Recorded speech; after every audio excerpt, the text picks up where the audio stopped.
Hello, and welcome to another episode of This, That, and the Other. Today is show number 100, and I'm going to dedicate this show to recapping various shows that I did in the past.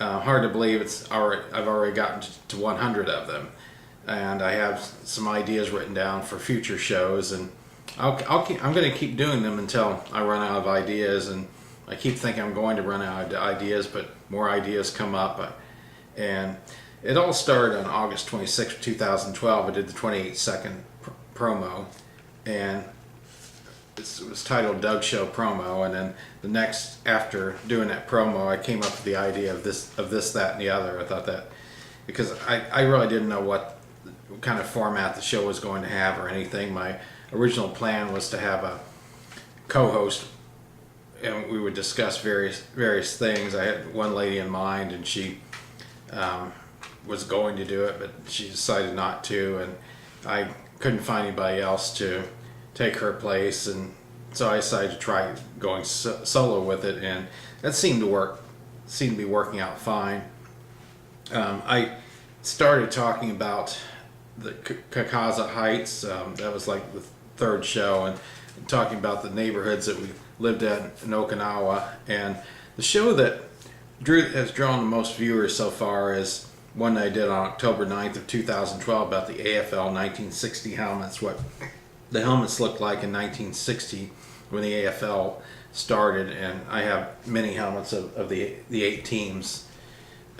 Most obscure show that I did that also got quite a few viewers was called China Girls. That's about 16 millimeter film leader, or 35 millimeter, 70 millimeter, whatever, what have you. They would splice frames of various ladies. They were maybe 3 frames that would come off of a lady in between the numbers, and they were for color time testing. I don't know all the particulars on it, but I did some research, and on that show I discussed what I knew on it. And looking through my logbook, I decided to keep a logbook of the various shows, and I discussed memories of movie theater that I worked at, that Roth Theater Memories. That was another one that drew quite a few viewers. Then December 24th of 2012, I did our manger scene and played music and did the talking throughout the music, and ended my talking when the song ended. Kind of difficult thing to synchronize, but I did get it accomplished. And during that year too, I did a lot of shows wearing the Ravens jersey, like I'm doing now. That was the year that the Ravens made the run for the Super Bowl, and actually won the Super Bowl that year. So that was a great year.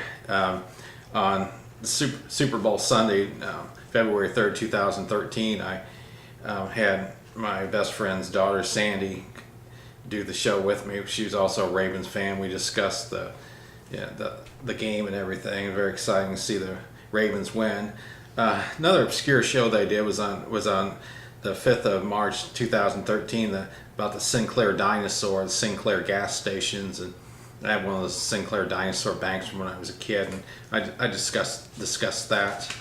And just going through this book, I'm trying to come up with some of the more interesting shows I did. I did one on Huntsville, Alabama memories. I lived in Huntsville from 1965 to 1971. Prior to Okinawa was 71 to 76, and discussed memories I had of there. So a lot of the memories I've come up with have been Okinawa memories, and I keep thinking I'm going to run out of ideas on it, but more things come up on that, and I've attended 5 Okinawa reunions, and I discussed those, and what went on there and everything, and who I met.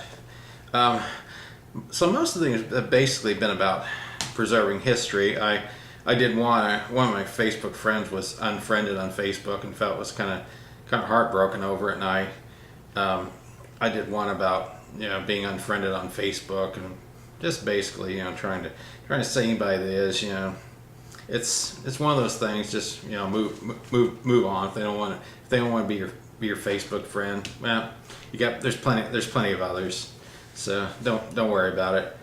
I did one on Byerly Soda that was in Okinawa, and actually received an email from the grandson of one of the grandsons of the founder of Byerly's. It was pretty cool. I did one on why the Cowboys wear the white jerseys at home. That's another one of the obscure subjects that I did. History of drive-in theaters.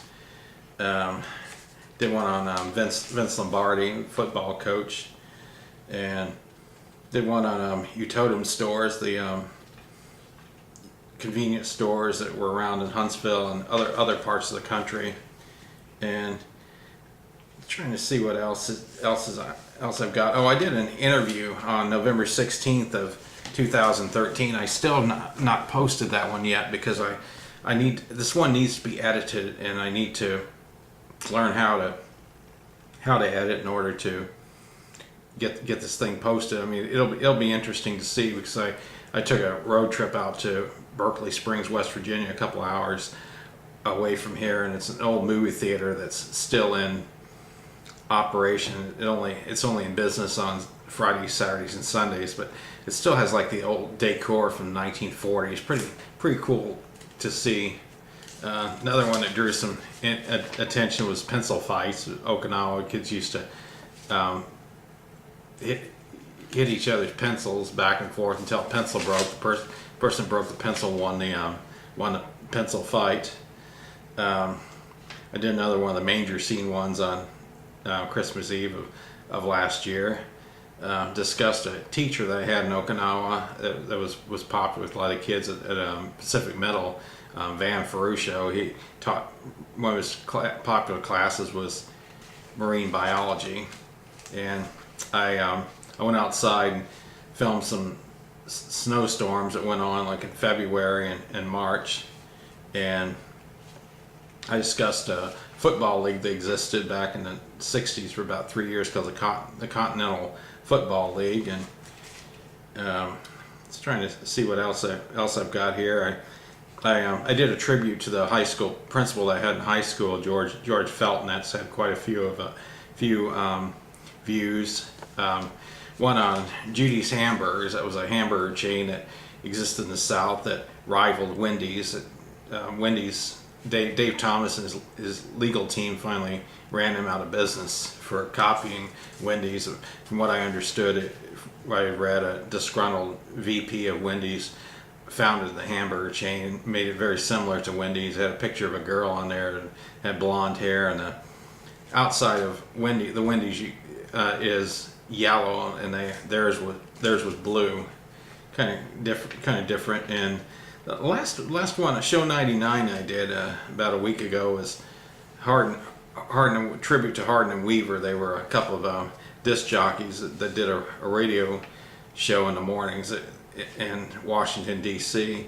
And so that takes me to now and show number 100, and that was what my plan was, to kind of do a little bit of a recap on the various shows. I mean, I didn't go over all 100 of them, but just kind of went through the book and kind of highlighted what I thought were interesting ones that drew the most viewers. But I have some others written down, like at least five other subjects for future shows, and I'm gonna keep looking for ideas. And any of you viewers want me to discuss something, especially on the subject of preserving history, I'll be happy to research it and try to get as much information together that I can. And I enjoy doing this, and and the people that enjoy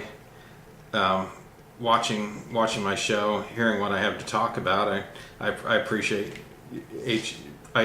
you watching. And well, as I always say, thanks for watching.